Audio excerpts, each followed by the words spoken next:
Odiborelele mojubaú, Oluwaye é mawó larixê. Ofururu, oyeye, oixalá, quem elegibo.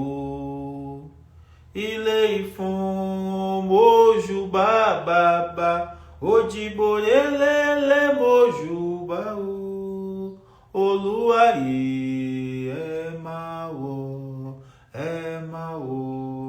larixê. Ofururu, oyeye, orixalá, quem elegibo. Ileifon, mojubababa, Odiborelele mojubaú, Oluwaye é mawó larixê. Epa, babá, epa, ossá, orixá nimassim, epa, moju bababá, orixalá, moju bababá, obalufon, moju bababá, obatalá, moju bababá, ossá, axé, axé, axé. Bom dia, minhas queridas, meus queridos e meus queridos. Hoje nós vamos falar de Obatalá, o orixá Nimassim, o orixá rei do pano branco, o orixá da criação. Obatalá, juntamente com Onilé, Odudua, e juntamente com Exu, pertence aos três principais orixás da cosmogênese, né? Obatalá representando a sua força, a sua expressão, o poder masculino de Olodumare, Odudua ou Onilé representando o poder feminino, né, de Olodumare, e Exu, o Elebara, representando o poder neutro. Então esses três poderes, o masculino, o feminino e o neutro, foram fundamentais na criação. A gente também pode falar de três poderes que se manifestam, que se revelam através da energia, da matéria e da neutralidade, né?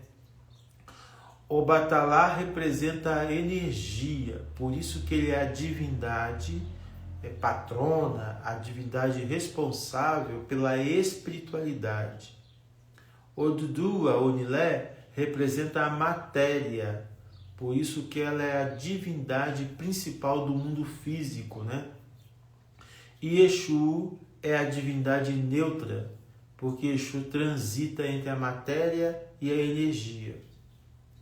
A gente sabe muito bem que a física clássica, né, a física que se inaugura a partir da matemática, da filosofia de Descartes no século XVI e do físico Isaac Newton, essa física é uma física baseada na lógica binária ou na lógica dualista, né?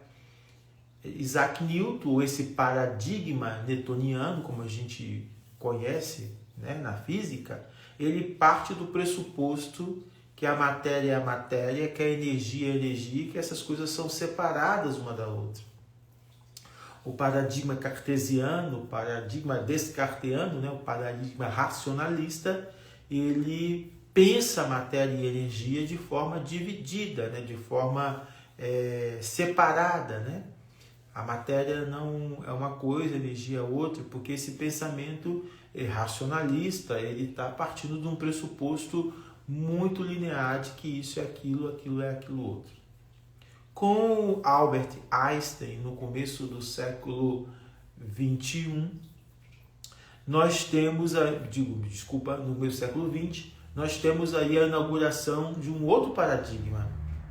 A gente pode dizer que Einstein inaugura, né, o paradigma da relatividade, que é exatamente o paradigma que vai colocar em questão todo esse pressuposto da física clássica.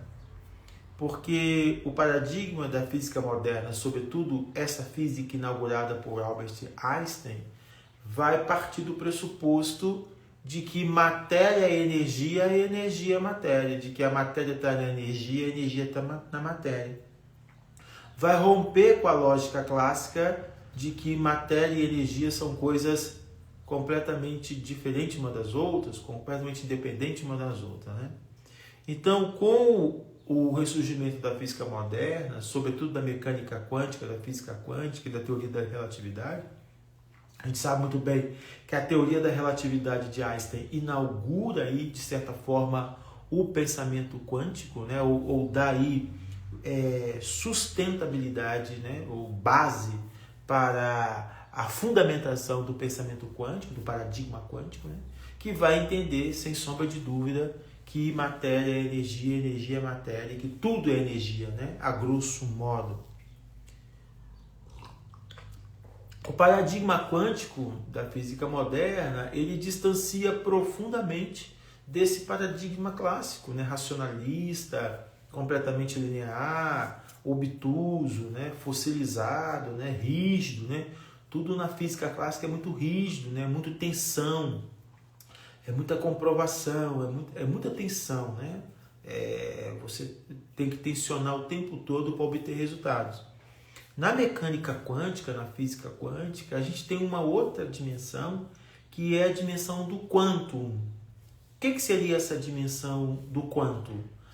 Quando a gente fala da dimensão do quantum, a gente está partindo do pressuposto, ou pode entender, que todo o universo está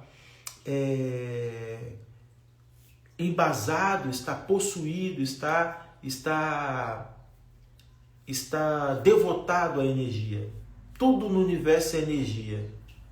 Então, o quantum é essa energia total que paira sobre o universo na sua totalidade mesma.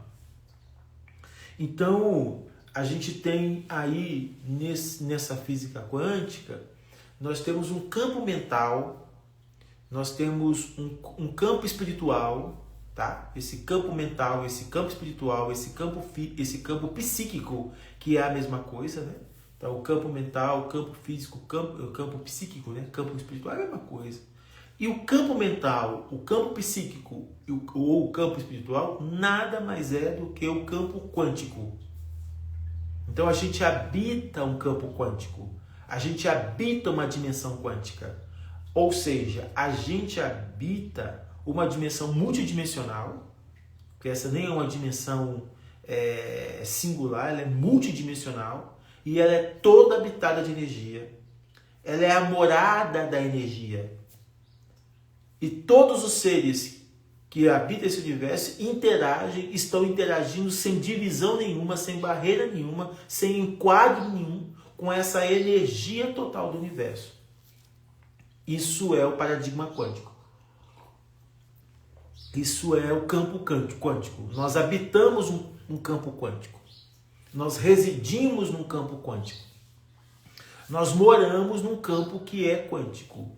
E quando a gente entende que esse campo quântico é morada da nossa existência, a gente começa a interagir com essa universalidade eletromagnética do mundo.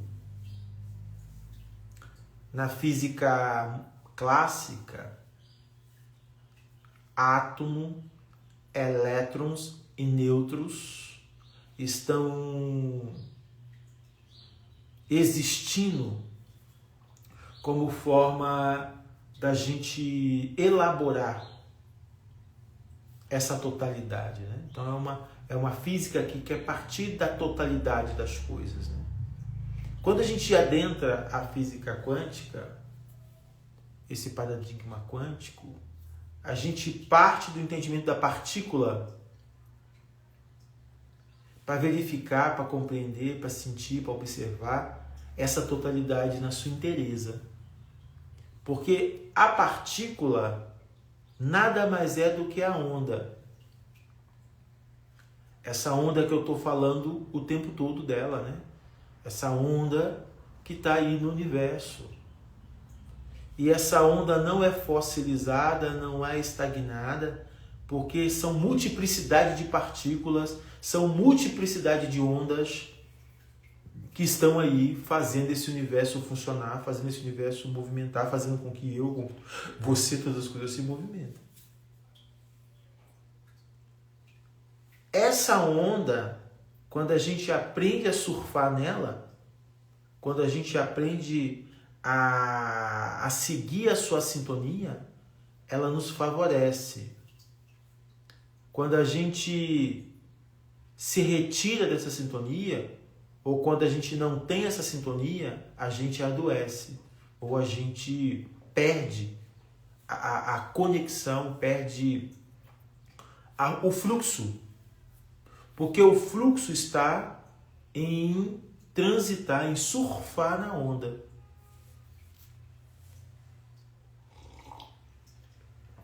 A gente precisa colapsar a onda, né? O que é colapsar a onda?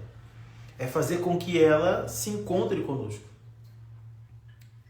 Quando a gente colapsa a onda, a gente consegue entrar nela. É como se a gente recebesse uma pancada dela, e ao receber essa pancada, a gente entrasse na sintonia dela.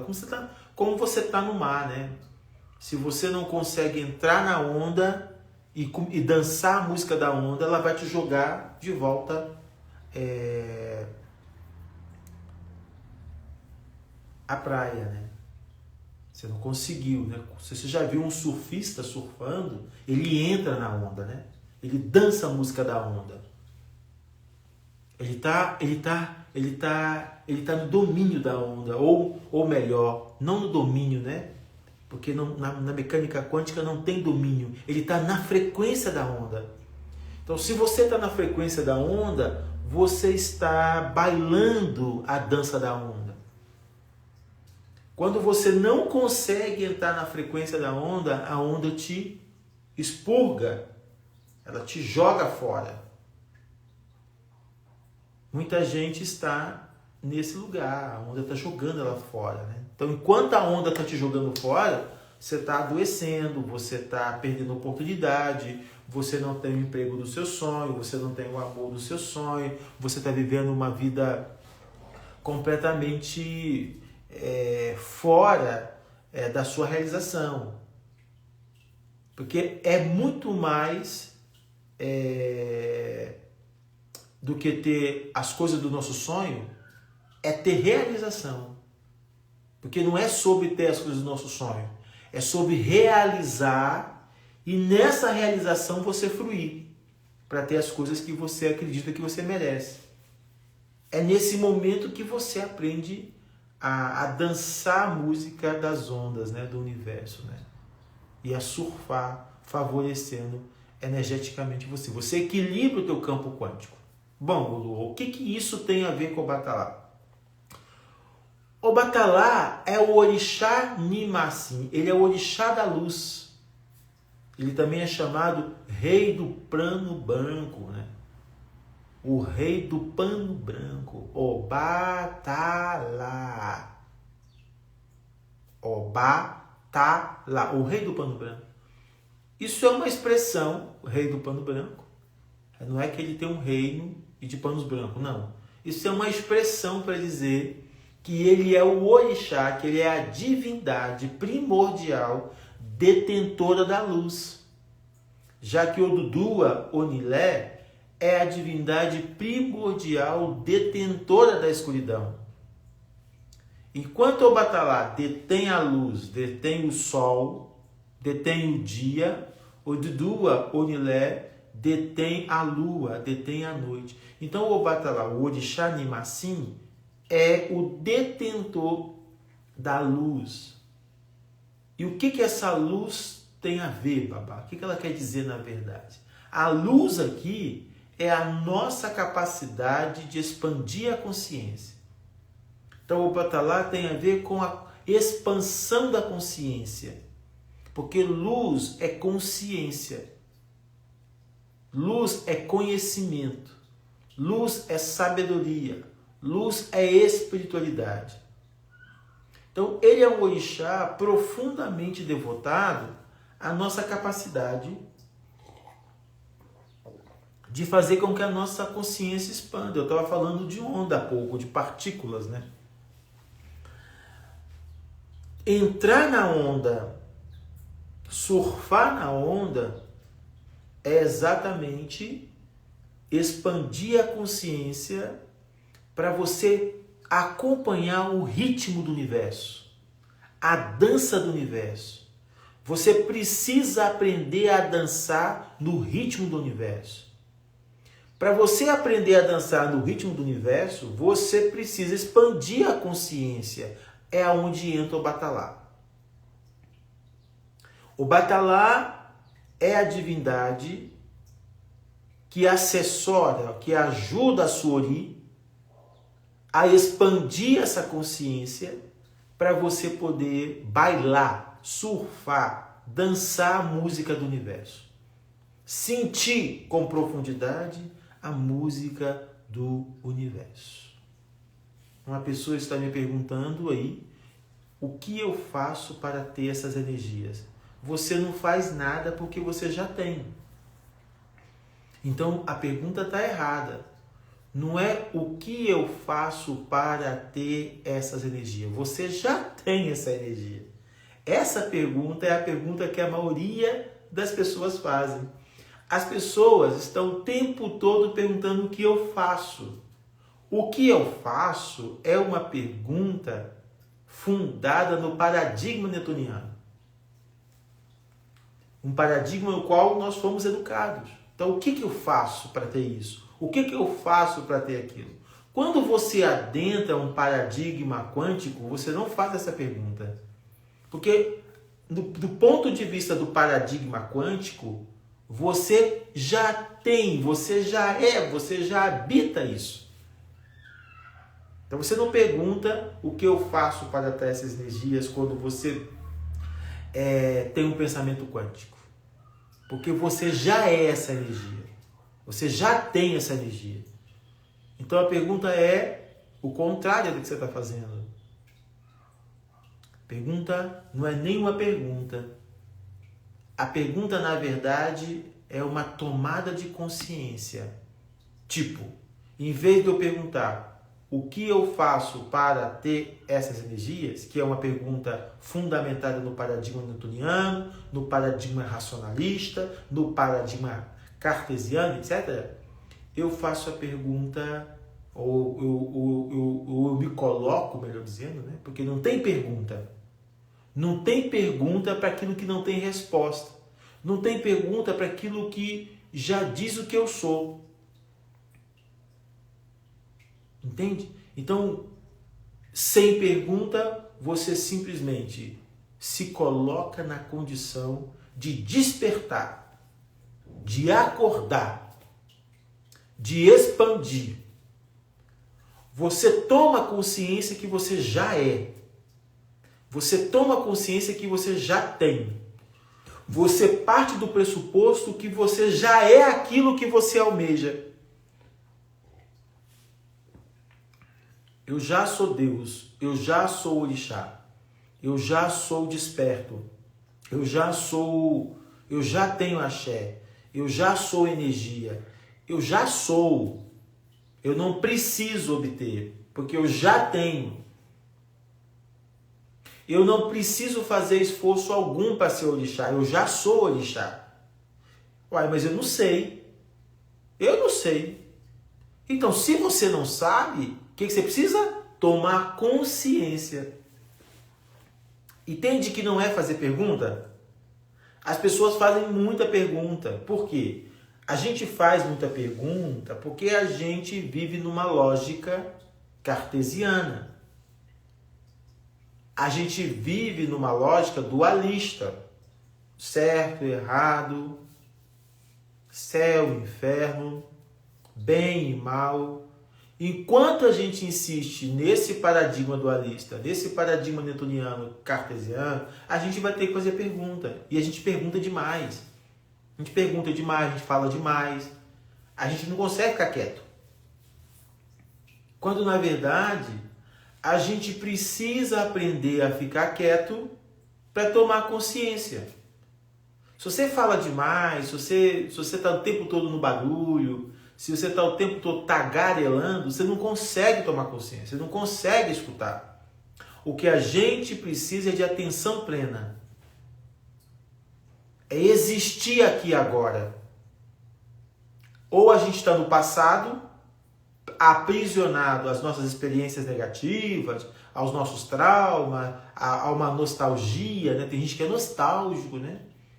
Tem gente que fica no love com o passado, naquele tempo era assim, quando o papai era vivo era assado, naquele relacionamento era cozido.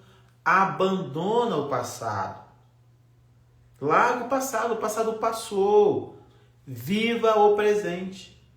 Ou a pessoa fica no futuro, né? Como é que eu vou fazer? Daqui a 5 anos eu vou estar assim. Eu estou pensando em deixar essa roupa para vestir no ano que vem. Eu comprei essa prataria para uma ocasião especial, mas a ocasião especial nunca chega. O evento que você quer vestir a roupa nunca chega, porque você está adiando um monte de coisa, né? Então viva no presente. Compra a roupa para você vestir hoje. Marca um date legal para você sair hoje.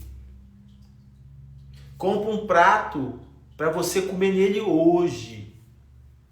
Faça uma comida para você deliciar dela hoje. Vai fazer aquele passeio no parque hoje. Vai pedalar na bike hoje. Vai fazer atividade física hoje. Para de estender, postergar, deixar para amanhã, para amanhã, para amanhã, para amanhã. Depois está passando. Você está se boicotando. Uma pessoa que vai deixando para amanhã, ela não está presente. Ela não está consciente. Uma pessoa que não está presente, ou ela está no passado, ou ela está no futuro. Ou uma pessoa que está no passado, ou está no futuro, ela não está vivendo. Ou ela está vivendo de passado e futuro. Viva do presente. Enxergue as coisas como se fossem pela última vez. Nós somos seres para a morte. Nós vamos morrer. Podemos morrer amanhã. Então, para que você está deixando para amanhã o que você pode fazer hoje? Obatalá é o orixá da expansão da consciência. Por isso que a gente veste branco para Obatalá. O branco que a gente veste de Obatalá significa o quê? A nossa disponibilidade para expandir a nossa consciência. Obatalá é a divindade da criação. Uma divindade com muitos fracassos. Obatalá fracassou várias vezes. E a marca do fracasso, a dimensão do fracasso, está muito presente na vida de Obatalá. Mesmo ele sendo o orixá primordial da criação. O orixá que foi criado pelo próprio Olodumare para cuidar da criação. O primeiro fracasso de Obatalá ocorreu em função do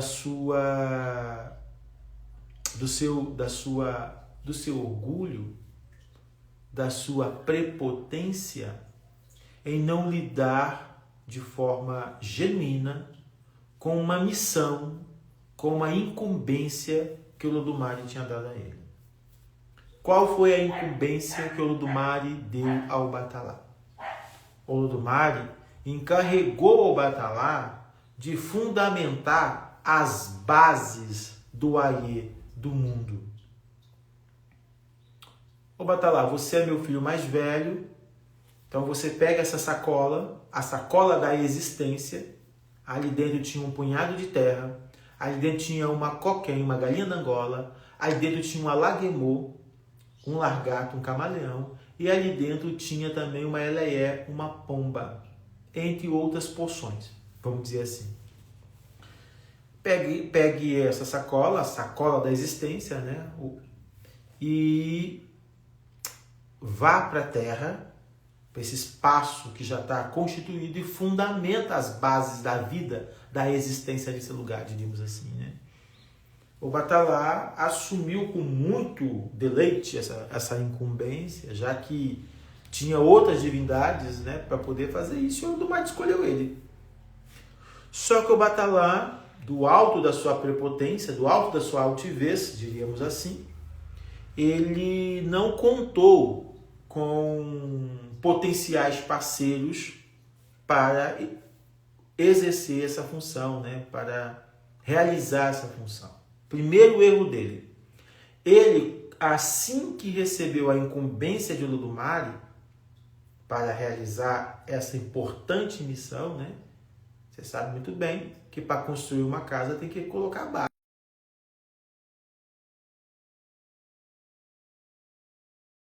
O Batalá, essa importante missão de fundamentar a base do mundo.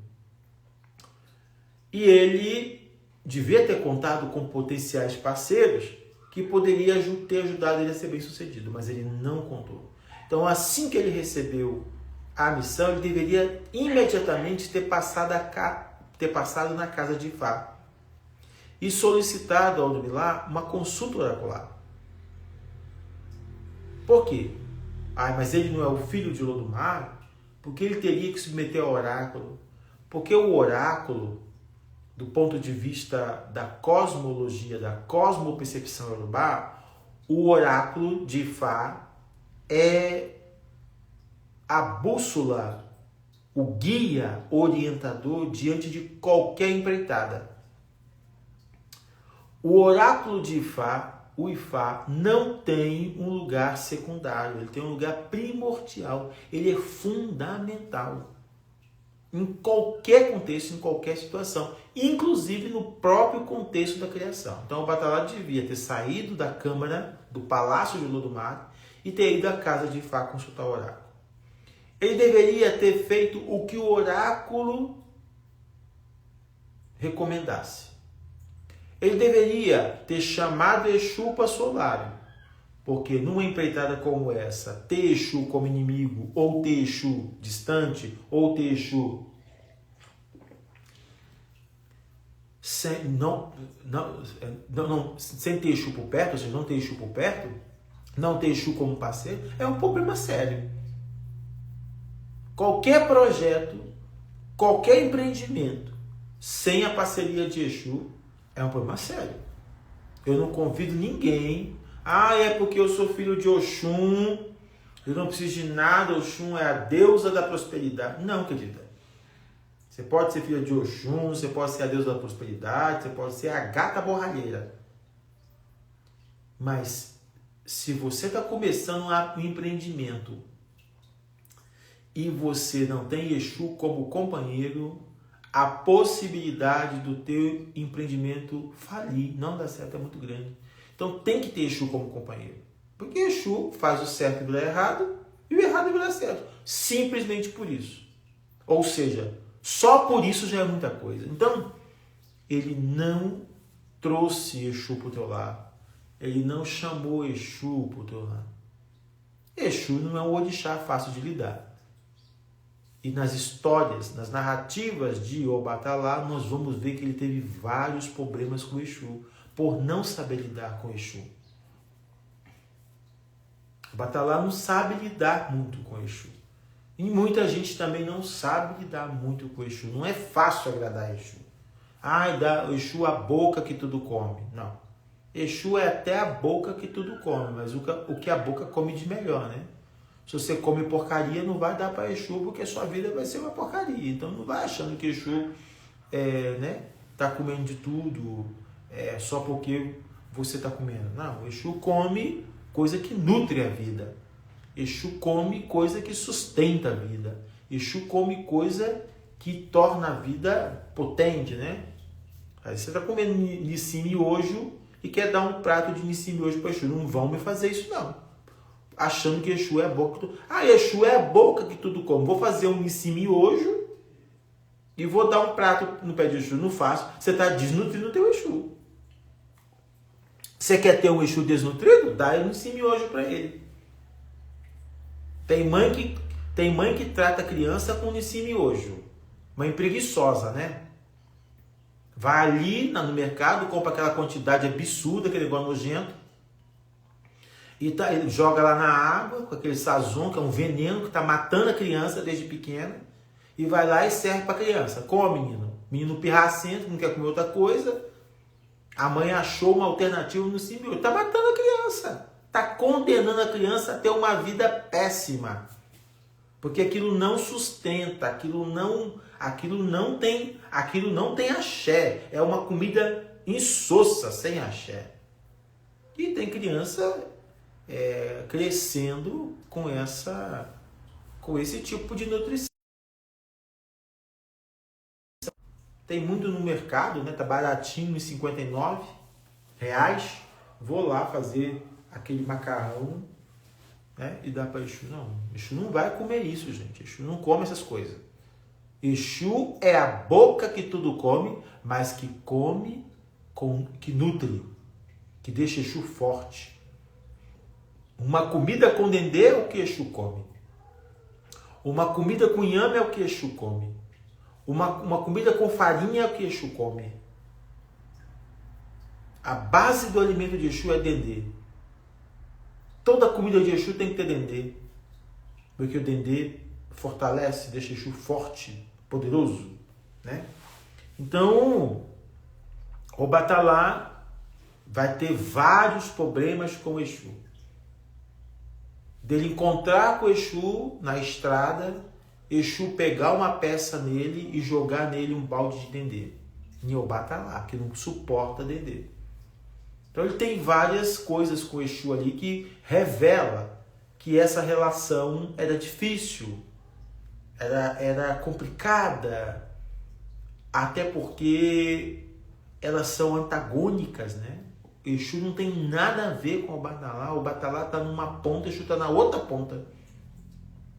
Mas a gente não pode negar Exu, como não pode negar também o Batalá. E naquele momento, era o Batalá que precisava de Exu. Porque Exu é peralta, Exu é matreiro, Exu, enquanto todo mundo está dormindo, Exu está vigiando. Exu tem poderes de adentrar lugares que ninguém adentra. Então era importante ele contar com Exu. E ele não contou com Exu. Moral da história: ele aprontou, arrumou a sua própria comitiva e foi para sua jornada. No meio do caminho, ou já chegando no Aie, Exu aparece, possivelmente travestido, possivelmente manifestado numa forma não convencional, não na sua forma natural, e ele oferece ao Batalá, que estava cansado de uma jornada, vinho de palma.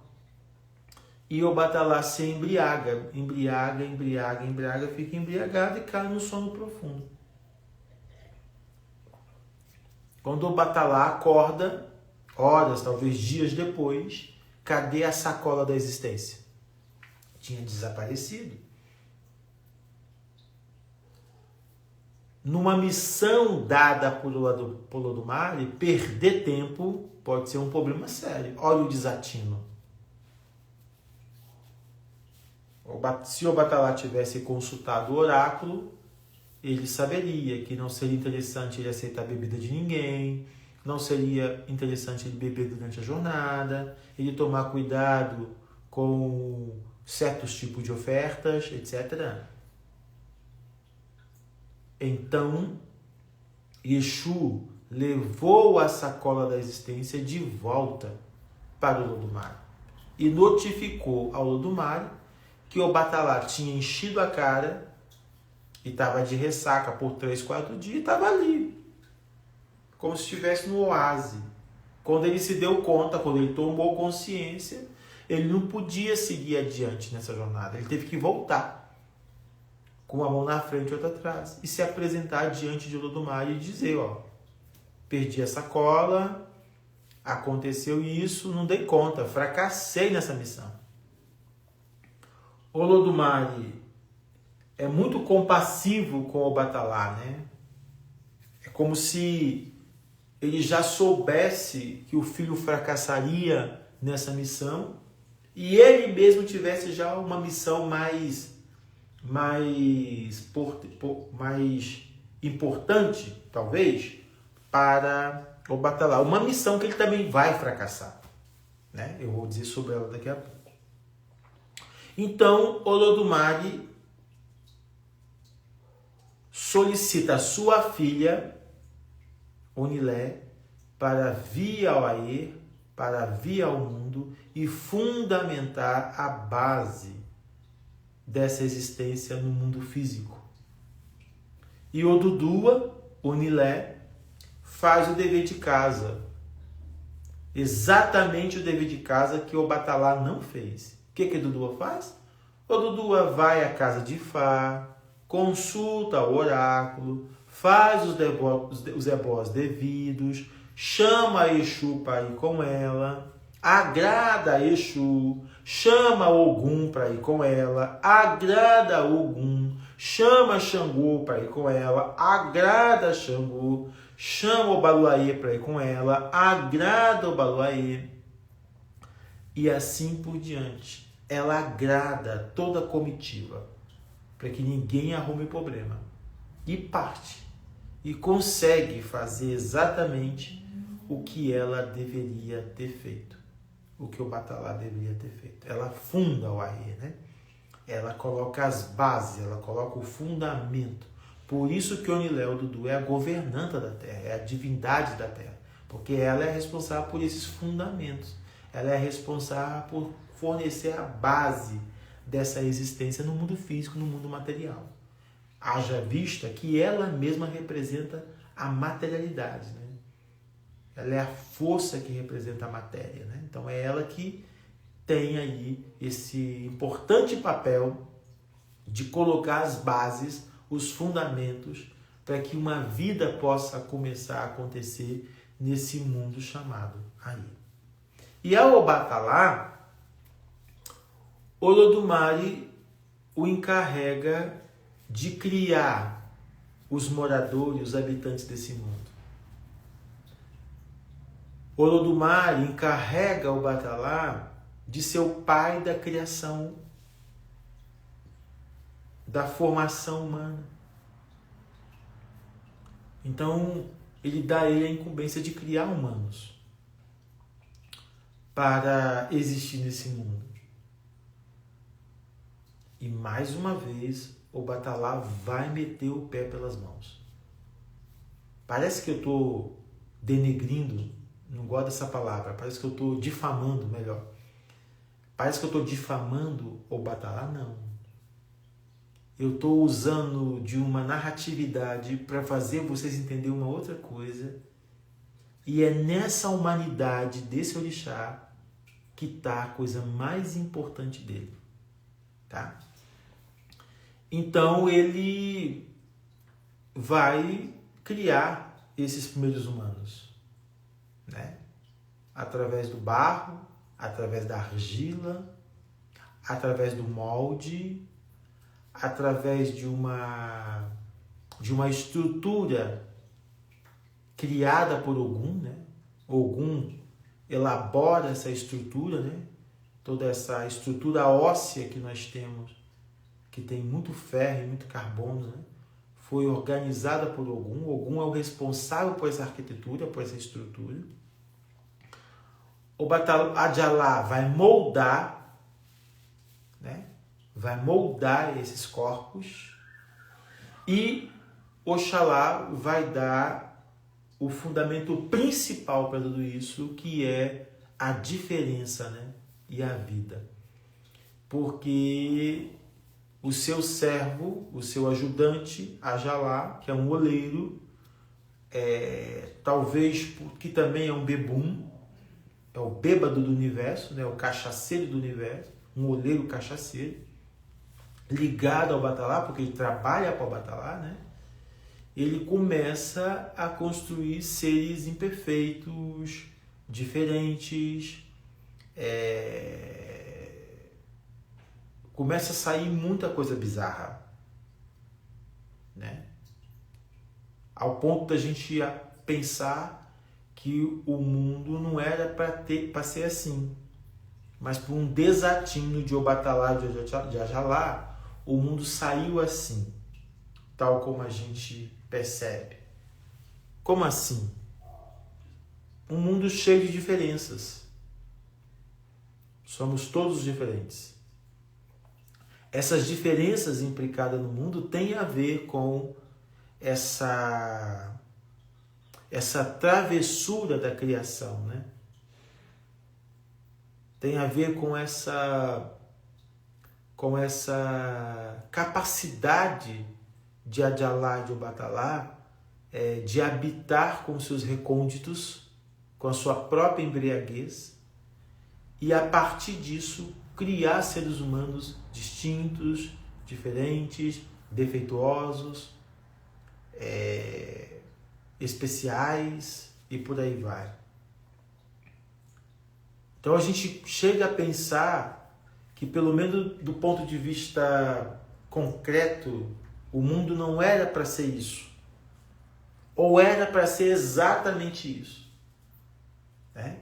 Que o desatino de Obatalá e de Ajalá era exatamente parte de um plano de diferenças, de multiplicidades de Olodumare. Sabe quando você vê filme de ficção científica e aí o filme aborda interações de galáxias, né? Entre galáxias, e aí você chega num país, numa galáxia tal, e você observa que todas as pessoas são iguais? Então, aquilo, embora seja ficção científica, aquilo tem ali um padrão, aquilo tem ali uma notícia de que o nosso mundo também poderia ter sido daquela forma, de pessoas todas iguais. Elas são iguaizinhas. Mas Obatalá e Ajalá se encarrega de assegurar essa diferença, ou essas diferenças. E eles criam um mundo com pessoas muito diferentes umas das outras, com multiplicidades, né? Isso é muito legal, não é verdade? Então, ele é o orixá responsável por nós. Ele é o orixá responsável pelos seres humanos. E quanto mais defeituoso, quanto mais especial, quanto mais necessitado esse ser humano mais ele pertence ao Obatalá, mais especial ele é para o Obatalá. Então, pessoas com neurodivergência, pessoas com deficiências físicas, pessoas que estão faltando um braço, uma perna, pessoas que são cegas, né? Que são surdas, pessoas que são anãs, né? Os anões, os albinos, pessoas que têm sequelas desde o nascimento. Todos esses seres humanos sequelados, de alguma forma, eles são importantíssimos e são muito especiais para o Obatalá. Eles, inclusive, pertencem ao Obatalá. Quando você encontra com uma pessoa nesse estado, você pode saudar o Obatalá, porque essas pessoas pertencem ao Obatalá. O anão, o albino, o neurodivergente, a pessoa deficiente, a pessoa que nasceu sem um braço, sem uma perna, a pessoa que nasceu com uma série de sequelas corporais, mentais e por aí vai. Essa pessoa é sagrada para o Obatalá. Às vezes é muito difícil uma família, até porque é muito exaustivo, né? Uma família, né, cuidar de um indivíduo, de um ser humano com esse tipo de problemática, ou de adoecimento, ou de necessidade de vida, como queira entender. Mas se a gente aborda isso a partir dessa noção de que esses seres são especiais para o Obatalá, você vai entender que essas famílias têm uma pessoa sagrada e que uma pessoa sagrada está na vida deles para eles cuidarem, né? Isso pode soar meio romântico, né? A gente vive num mundo que imprime a necessidade absurda da felicidade, da perfeição. Então dizer para uma família que tem uma criança, que tem um adolescente, que tem um filho em estado de especialidade, né, digamos assim, isso pode vir carregado de uma dimensão de consolo, mas soar algo forçado e completamente ruim, exatamente porque vivemos num mundo onde a dimensão da perfeição e da felicidade é muito exacerbada. Você tem que ser perfeito, você tem que ser bonito, você tem que ser padrão, você tem que obedecer à ordem das coisas, você tem que obedecer à dinâmica das coisas. Então a gente está muito fundado nessa ideia de perfeição e felicidade que não deixa a gente perceber as nuances da vida, né? E Obatalá é um orixá, é uma divindade que tem muito apreço por esses seres que foram criados dessa forma. Então, na nossa tradição, todas essas pessoas são consagradas ao Obatalá. Porque são pessoas que pertencem a um momento crucial da criação. Né? Por que elas foram criadas assim? Né? Um desatino. E esse desatino está profundamente ligado ao Obatalá, está profundamente ligado a esse momento da constituição da vida. Então são pessoas especiais para esse orixá e elas devem ser consagradas a esse orixá e devem ser saudadas como manifestações desse orixá, né? Que é o mais bonito de tudo isso. Né? Elas mesmas são manifestações desse orixá, o orixá Obatalá, que é o orixá que comanda aí a existência, que tem uma incumbência muito grande de nos ajudar a existir. Esse é o papel mais genuíno de Obatalá, nos ajudar a existir, ajudar a cada um de nós bancar nossa existência nesse mundo, bancar nossa individualidade nesse mundo. E ao bancar nossa individualidade nesse mundo, conseguir traduzir da melhor forma possível o que a gente é, o que a gente nasceu para ser. E aí, voltando ao paradigma quântico que eu falava lá no começo, quando a gente habita esse mundo quântico, né? esse paradigma quântico, essa compreensão quântica, quando eu entendo que o meu ser é quântico, eu começo a me comportar de uma outra forma nesse mundo. Como eu disse no começo, eu paro de fazer perguntas, eu paro de racionalizar e levantar questões, levantar perguntas e começo a tomar consciência de quem eu sou. Tomar consciência da energia que me habita, tomar consciência da minha particularidade, da minha singularidade.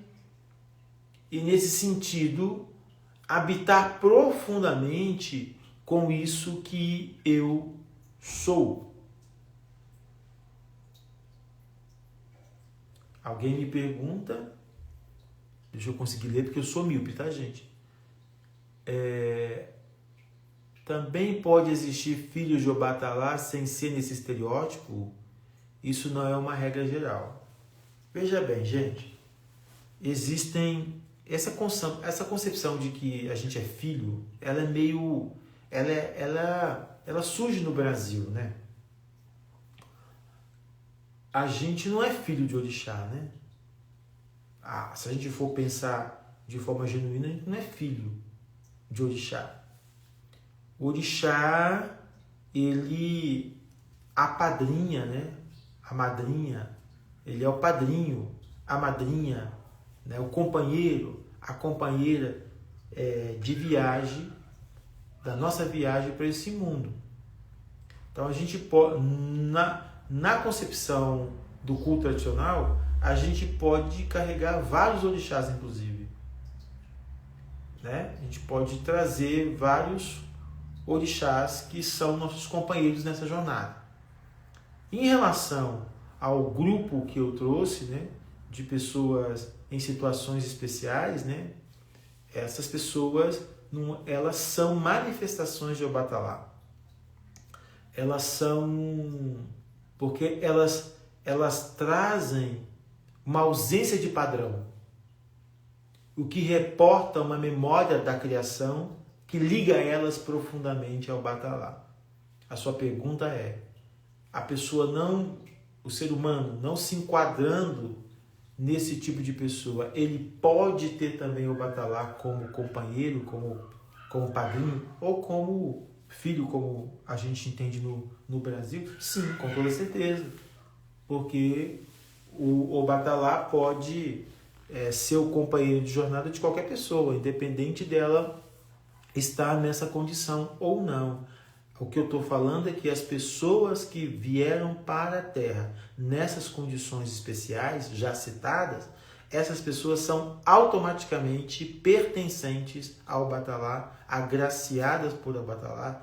Por quê? Porque elas fogem de um padrão universal, diríamos assim, do que é a maioria das pessoas, e isso tem a ver com um desatino, com uma situação ocorrida ali no ar da criação.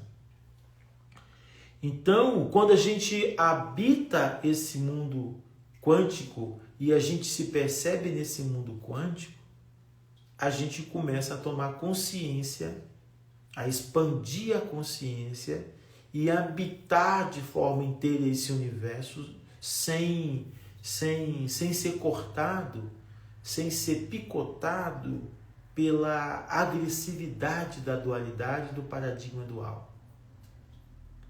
E aí, quando a gente entra nessa confluência, nessa sintonia, nessa conexão com o cosmo, com a energia eletromagnética desse cosmo, a gente começa a perceber que a força, que a energia que a gente carrega, ela é de fato uma energia que está em conexão com uma totalidade maior.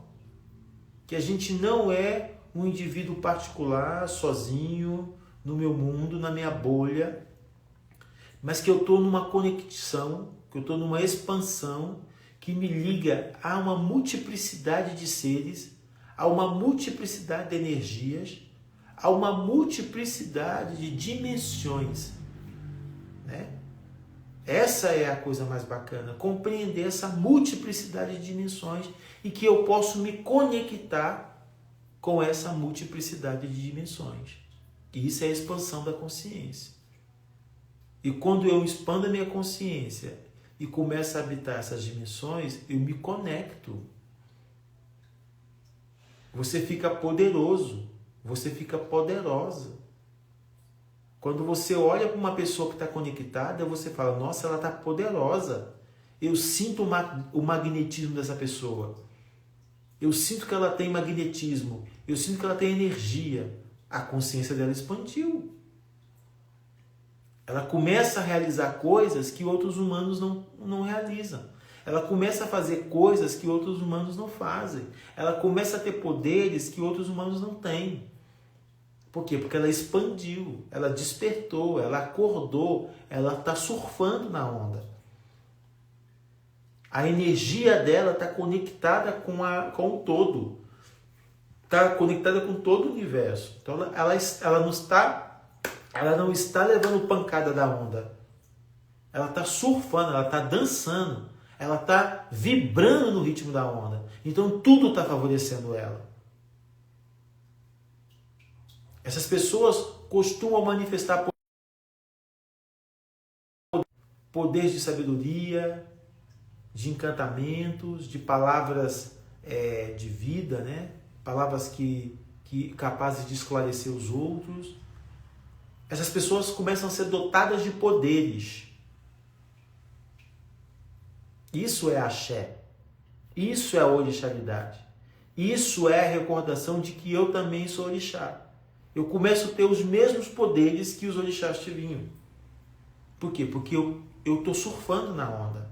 Eu estou conectado com o universo. Tá? Então o Obatalá é essa divindade que ensina a gente a importância da gente expandir a nossa consciência, alargar a nossa consciência para compreender e vivermos a totalidade da nossa própria vida. Obatalá é o orixá da vida, é o orixá responsável pelo ar que a gente respira, é o orixá responsável pela nossa respiração, é o orixá responsável pelo Emi que nos habita. O Olodumare deu ao Obatalá o governo sobre o Emi, ou seja, sobre o ar que nos habita. O Obatalá é a divindade que nos acompanha durante toda a nossa existência, nos recordando que existir é existir plenamente. Que existir é existir com totalidade. Que existir é ser pleno. É isso que o Obatalá está orientando você. É isso que o Obatalá está ensinando você quando você coloca sua roupinha branca, quando você coloca o seu elequé branco. É uma forma de nos fazer manter consciente dessa existência suprema. Em relação à bebida alcoólica, o álcool não é bom em hipótese alguma, por mais que a gente gosta, né? O álcool não é uma coisa boa. O álcool é uma coisa desnecessária.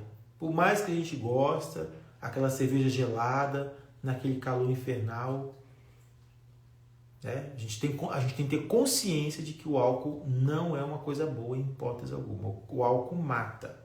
O álcool causa todo tipo de desserviço ao nosso organismo.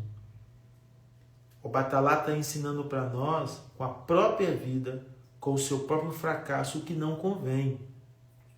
E aqui eu não estou fazendo nem apologia ao álcool e nem tampouco demonizando ao álcool. Eu só estou deliberando para vocês uma tomada de consciência. Se você vai beber pouco, se você vai beber muito, se você não vai beber nada, aí é uma escolha sua. É uma decisão que você tem que tomar como adulto. Não é verdade? Em relação aos filhos de Obatalá, eles têm eós com álcool com toda certeza. Não convém. Mas muito filho de Obatalá bebe. Relativizam, né? Mas essas pessoas consagradas ao Obatalá são as pessoas que não devem usar o álcool, que terão problema com o álcool. E mesmo nós que não somos consagrados ao Obatalá, nós deveríamos abrir mão do álcool ou usar o álcool da forma mais limitada possível. Porque para além de tudo isso que a nossa tradição nos ensina, né? Os excessos, sobre a volúpia, né? A gente sabe muito bem que o álcool não faz bem. Não faz bem para o seu cérebro, não faz bem para o seu coração, não faz bem para os seus órgãos e vísceras de modo geral, né? O álcool pode gerar uma série de transtornos orgânicos dos mais terríveis. O Obatalá é um orixá ligado à saúde. E todo desatino na vida de Obatalá, todo fracasso na vida de Obatalá está nos ensinando que não convém. Um orixá dessa grandeza, que é o Obatalá, se coloca numa condição profundamente humana, ou seja, daquilo que os humanos são capazes, para nos ensinar o que não convém. Olha, o álcool pode fazer você fracassar. Olha, o álcool pode fazer você perder uma missão que você tem para fazer. Olha, o álcool pode isso. Olha, o álcool pode te fazer cair no sono profundo. Olha, o álcool pode tirar de você a lucidez e por aí vai. Então, todo fracasso na vida de Obatalá é um empréstimo, né? Esse grande orixá empresta a sua existência para nos ensinar o que não convém, né? Então, que Obatalá, o orixá Nimacim, nos ajude a viver bem, a viver com qualidade, a valorizar o ar que a gente respira, a valorizar o corpo saudável que a gente tem e a, sobretudo, que o Obatalá nos ensine a usar roupa branca, a expandir a nossa consciência para a gente entender, compreender o que é mais valioso em nossa vida. Quando você compreende o que é mais valioso na sua vida, você já deu um passo para a expansão da consciência. Você já deu um passo para essa dimensão da luz que te habita, porque você já é luz, você não é, e você também é escuridão. Você já é luz.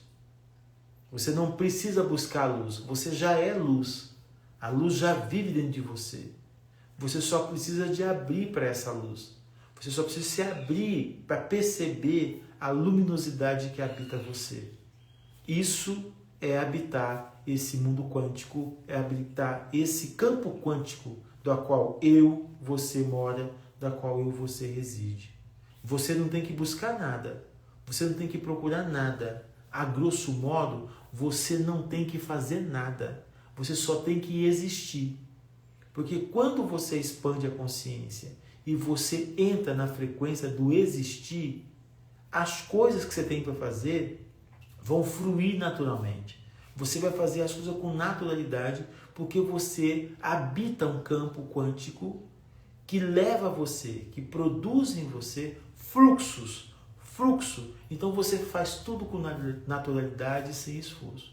Como a gente não tem consciência, a gente não habita esse campo quântico e a gente está ali brigando com as dimensões, com o paradigma, né, fundamentado em nós, newtoniano, do certo e do errado, do 8 e do 80, a gente está nessa lógica conflituosa, a gente está nessa lógica de guerra, a gente não consegue ser fluxo, né? Porque a gente está o tempo todo tensionando.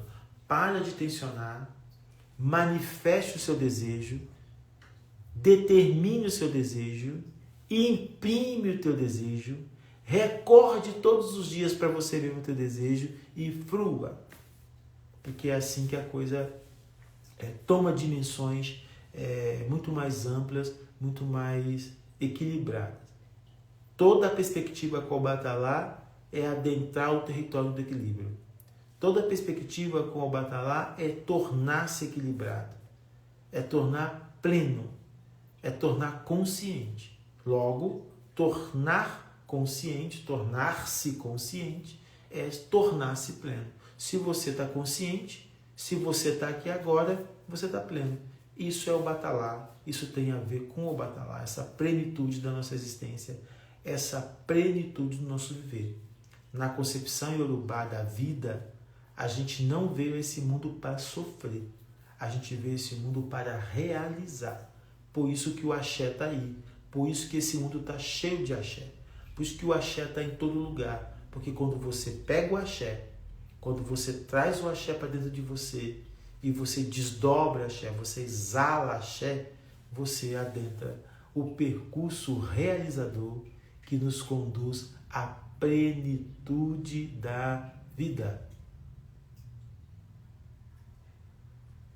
Nós somos, essa dualidade está integrada. Tudo está integrado em nós. O paradigma newtoniano está desintegrado. Ele entende que uma coisa não está integrada com a outra. E o paradigma quântico determina de outra forma. Nós estamos todos integrados. Então, luz e escuridão, contração e expansão, claro e escuro, bem e mal, tudo isso já está integrado em nós. Tudo isso é o que nós somos. Não está desintegrado. Lá, cá, aqui, acolá, separado. Está tudo integrado. Matéria, energia, energia, matéria. Que o Batalá nos abençoe, que o Batalá nos ajude cada dia mais a expandir a nossa consciência. Quer agradar o Batalá? Leva uma vida calma, leva uma vida paciente, leva uma vida a passos curtos. Tenha muita paciência com você, tenha muita paciência com os outros. Transita nesse mundo como um caramujo, como um ibim. Ele passa desapercebido, mas faz o que precisa fazer. Às vezes, a nossa saúde mental, a nossa saúde física está exatamente em passarmos desapercebido, em passarmos por situações sem chamar a atenção. Então, retoma o teu silêncio quando você está com dificuldade, quando você está passando por problema.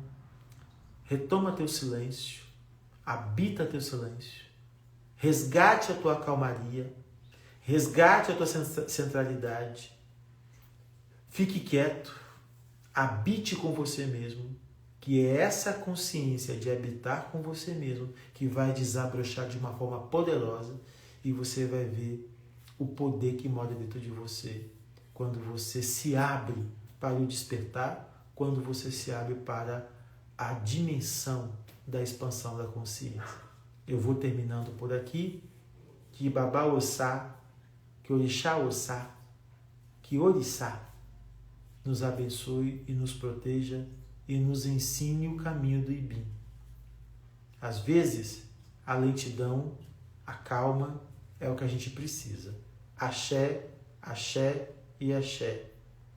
O Batalag Belao, o Batalag Belao, o Batalag Belao.